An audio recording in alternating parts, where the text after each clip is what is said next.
All right, Steeler fans, it is Friday, heading into week 15. It is time to talk about Steelers Eagles from behind enemy lines. I have a very special guest today. It's the CEO of Fans First Sports Network, Ken Wisnefski, who is a really, really big Eagles fan. And unfortunately, a lot of the people that I work with at Fans First are Eagles fans. I guess it's not unfortunate. They're just on the wrong side of the state. But Ken, welcome to the show. How's it going? Going good. Thank you for having me. I appreciate it. No problem. And, I think a lot of Steeler fans, if they're like me, they saw the schedule come out this past spring and they said, oh, trip to Philly. Gosh, this is a loss. The Steelers haven't won in Philadelphia since I think Lyndon Johnson was the president of the United States. And that's not a joke. Like, that's serious. It's been like since the 60s. But it's a tough place to play. And for some reason, the Steelers, even in the Ben Roethlisberger era and all the other eras they've had where they've had success, they have always struggled in Philadelphia. First and foremost, what do you think makes Philadelphia a tough place to play? I mean, you've been to a lot of games. I know when it was the vet, it was different. Now it's the Link. What's your take there about Philadelphia as a city and where they play? I mean, I think the fans are just, a big piece of that puzzle. But I also think that the fans are, when people say the Philly fans are brutal, I think that the reality of it is that they're also very, they're very hard on their own home teams. When guys aren't performing, they're going to hear boos. They're going to be all over them. I think that probably one of the biggest things is just they're very vocal. They're very loud. And, not unlike a lot of other towns, but they're very kind of educated on the teams and a lot of the players. So I think, as far as being, kind of an opponent, I'm sure that, coming into the Link is one of their favorite places to come to play. Sounds very familiar to the opposite side of the state, where the Pittsburgh Steelers fans are very much the same. They're built around, they grow up with it. It's like a fabric of the society, and they're very hard on the team. I always said there would be Steeler fans if the Steelers won a Super Bowl that would complain because they didn't run the ball well enough or something like that in the game. The Eagles have, basically two losses, and you would think that we have two wins. It's just essentially that it's just the dynamic of kind of how things go. But I know that going into the Steelers game, one of the things I think that as Eagles fans, we kind of look at is, the Steelers, Tomlin, and, their ability to kind of game plan. And the Eagles are coming off a relatively subpar performance against the Panthers, which admittedly, I think that the Panthers have the knock as being a bad team because they got off to kind of a rough start. They switched around quarterbacks for a while there. But since they've kind of put Bryce Young back at quarterback, I feel that the Panthers have been playing a lot better, even though they're labeled as a bad team. They've had some really close games. And they're difficult to play because they really don't have anything to play for. So, they went for it on fourth down almost every single time just because it really doesn't matter to them. So, I think when we look at it as Eagles fans and the Steelers coming in, we are concerned because the coaching that the Steelers have and the defense and the ability for them to probably try to play a scenario where they keep the ball out of our offense's hands and really limit our ability to score.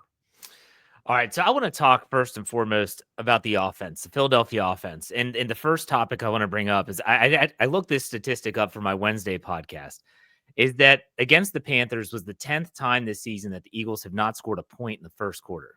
And the entire year, the Philadelphia Eagles have only scored 17 points in the first quarter. In total, it's amazing. It's unbelievable. What in the hell is going on at the beginning of these games that is causing this high-profile offense, no matter you're talking about A.J. Brown, Devontae Smith, Jalen Hurts, Saquon Barkley? How are they not having success early in games? What's your take? I think they're being kind of conservative to start the game, and I also think they kind of come out somewhat disjointed. They seem to tend to not really get in the flow early on. I'm cognizant of the fact that they're probably something that they're really trying to address. And you brought up AJ Brown, and I know that there's been a lot said here this past week about AJ Brown and Jalen Hurts not being on the same page. AJ Brown being somewhat irritated with the fact he's been less involved in the offense. And, I think kind of dovetailing into that question is really basically, I think this week the Eagles are going to look to probably try to get off to a quicker start, because I know that they're probably aware that the Steelers are going to do their best to keep the ball away from them. And reality dictates they might only get so many possessions. But at the same time, I think they're going to probably go to great lengths to get AJ Brown involved at the early stages of the game, to get him and the momentum kind of flowing in that direction, to kind of avoid any further conflict there, getting him in the offense, getting him going, and trying to put some points on the board early on, I think is really a big key to the Eagles this weekend.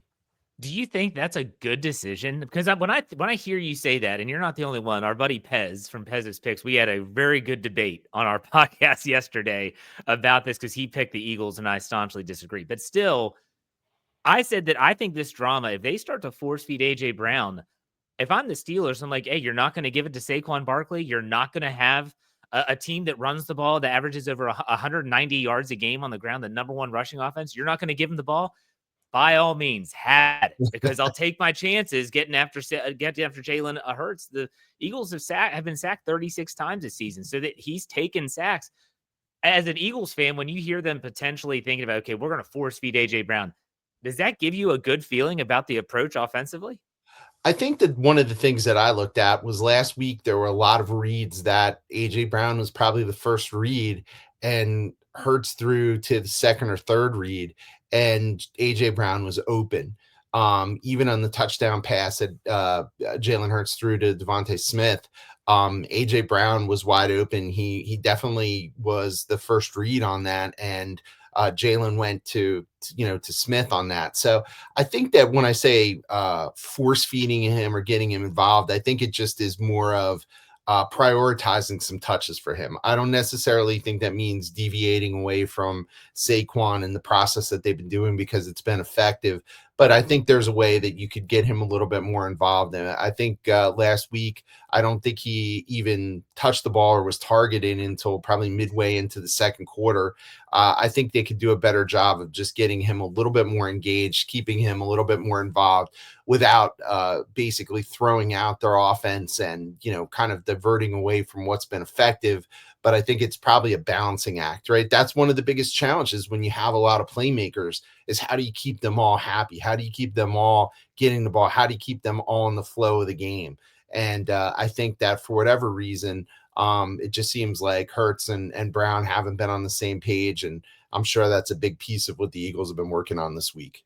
Before we shift gears and go to the defensive side of the ball, because I do have questions about the Eagles defense, I want to ask you about the potential weaknesses that reside within the offense of the Eagles. Every offense, even the most prolific, have their warts, we'll put it that way. And outside of self-inflicted wounds, mainly penalties, what has been the reason, if any, that the Eagles have struggled offensively, not just early in games, but in general this season? So in other words, what could the Steelers be trying to duplicate to slow down this high-profile offense? Well, I mean, I think still, while Hurts is, definitely very good at eluding the rush, I think teams that have good rush and rush him from kind of the corner and then force him up the middle sometimes. While he's had some good runs up the middle, I think effective pass rushes sometimes have been really a challenge for him. That's been kind of one of the blemishes on Hurts's record, has been his ability to kind of pick up the blitz. Now the Eagles have a tremendous offensive line, which really has helped Jalen Hurts. But again, it's impossible to block the likes of some of the guys on the Steelers defensive line, entirely. So I think that, being able to pick up that blitz, being able to account for it, because it's sometimes what's happened is, we kind of go away from some of our passing, and we rely a little bit too much on Saquon, and you'll see him kind of get bottled up. Where he's done well, Saquon has kind of been kind of wearing teams down, where he's kind of doing decent and compiling some yards in the first half. And then some of the runs that he was maybe getting caught on in the first half, he's breaking free in the second half. But I would say definitely being able to deal with the blitz and the pass rush. And, the Steelers have good corners. So, I think that, the way it looks to me is this is a challenging game for the Eagles, especially coming off how poorly they performed last week. I think that they hopefully are able to address a lot of these aspects, but the blitz has been a big issue for Hurts. It's definitely been one of the things I think that teams have really looked at him as a weakness. I think one of the big factors in this game, and something I'm very intrigued about, is the second half. Both of these teams are second half teams. The Pittsburgh Steelers defense, just you don't know this statistic because you're not a Steelers fan.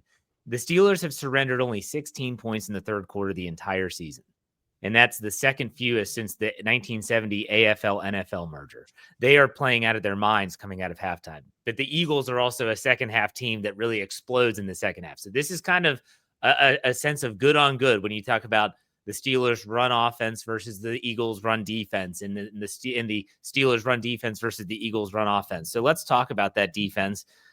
Really been impressed by these rookie defensive backs. I mean, Yep. you have two really good ones in Cooper DeJean and Quinyon Mitchell. Is it just those two, or is there more to it than that in terms of the secondary of the Eagles and how they're having success this year? I mean, definitely the two rookies have been a huge improvement over where we were last year. Mitchell has just been he's walked right in and become probably one of the best corners in the league very quickly. DeJean had some issues last week with Adam Thielen, which was kind of surprising, but that's kind of that veteran being able to kind of find some opportunities. And really in the Panthers game, Thielen was the one that at the end of the day really hurt us. He was able to make a lot of third and even some fourth down catches that really kind of extended drives and kept the Panthers in that game. Beyond that, I mean, I think our secondary is pretty good. Reed Blankenship last week, he's still suffering from some concussion syndromes. I don't know if definitively he's playing this week or not playing this week. And CJ Gardner-Johnson, in reality, he is a tremendous hitter. He brings a lot of that kind of meanness to our defense, but at the same time, he's not very good in pass coverage. But I think the two rookies and Darius Slay, is somewhat inconsistent. But I think our defensive backfield has done pretty well. I think that it's been a real improvement for us and a bright spot, and it's enabled us to be able to play the type of defense that Fangio plays.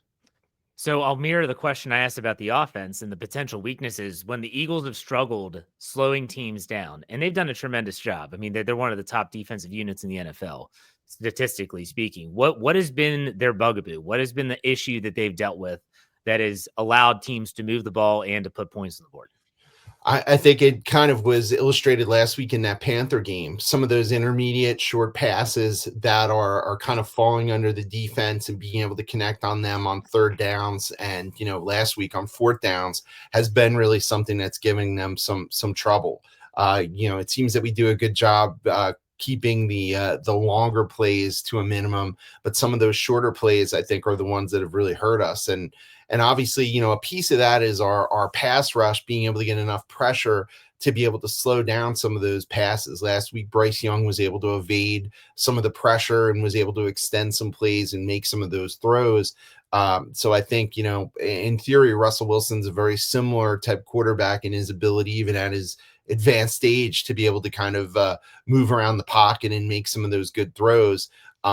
Even with the level of probably more of a veteran experience than Bryce Young has. So I think that that's going to be something that I'm sure that, is a concern for me, is the ability to kind of really be able to minimize some of those conversions on third down and keep the Steelers in spots that, they've got to make a longer play on third down to really be able to extend any type of drives. All right, my next question is one I ask oftentimes when the Steelers play an NFC opponent, because they're typically not as familiar with those teams and their rosters. But I mean, hell, the Eagles are riddled with household names when you talk at their roster, very, very well known. But I'm going to ask you to give me an offensive player and a defensive player that maybe Steeler fans don't know who they are or what they mean to the team, but could have an impact in the game on Sunday. Do you have anyone that comes to mind on both sides of the ball? Yeah, I guess starting with the defense, obviously one of the injuries that's impacted us was Brandon Graham, who's been with us forever.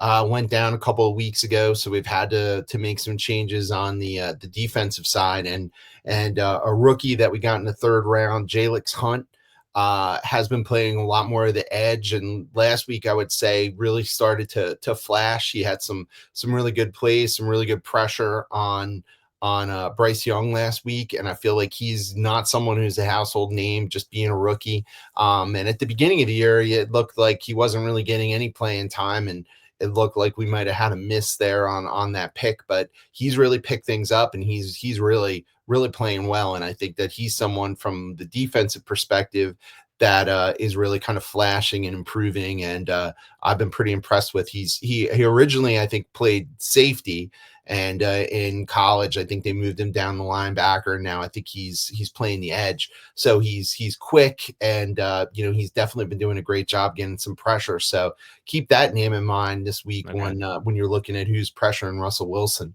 On the offensive side, I think, we have so many household names that are already kind of in play from an offensive perspective. And we talked about the focus potentially being on AJ Brown, but someone to kind of look at who caught his first touchdown ever last week was Calcaterra, our tight end. He's our backup tight end with Dallas Goedert out.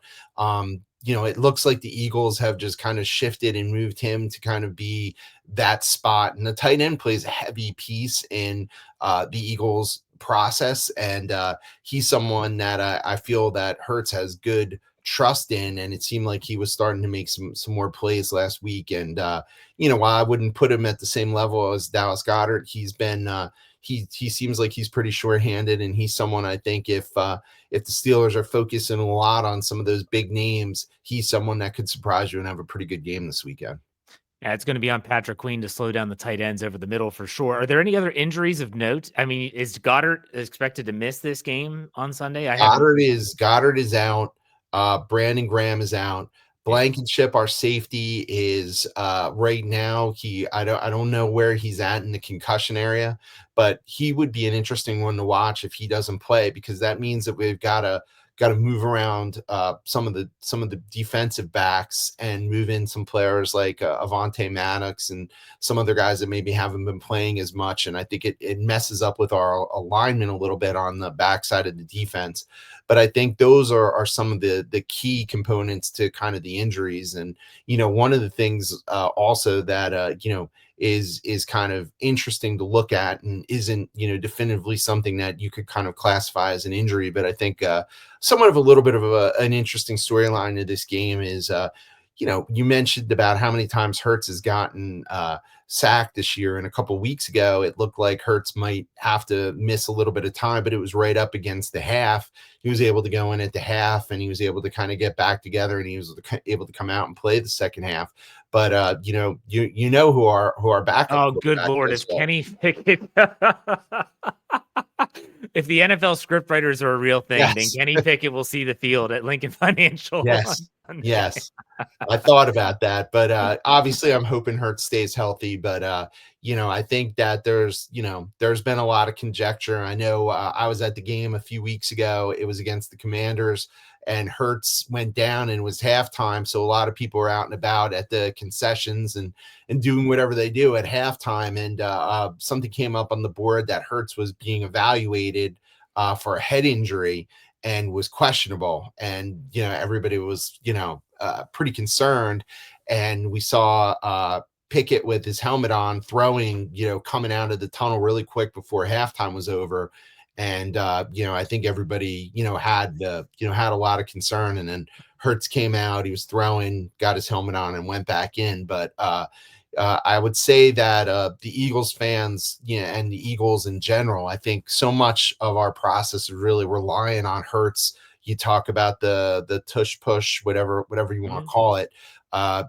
So much of that is really relying on Hurts' ability, as strong as he is and how he does things. And, I think it's one of the reasons why you haven't seen that play be so effective for other teams, just because it's really so much is relying on Hurts. And that is a big part of our offense that really enables us to be able to convert a lot of those short yardage plays on third and fourth down. So an interesting storyline. Hopefully one for an Eagles fan doesn't come to be, but if it does, I'm sure Kenny Pickett's ready to show that the Steelers made a mistake.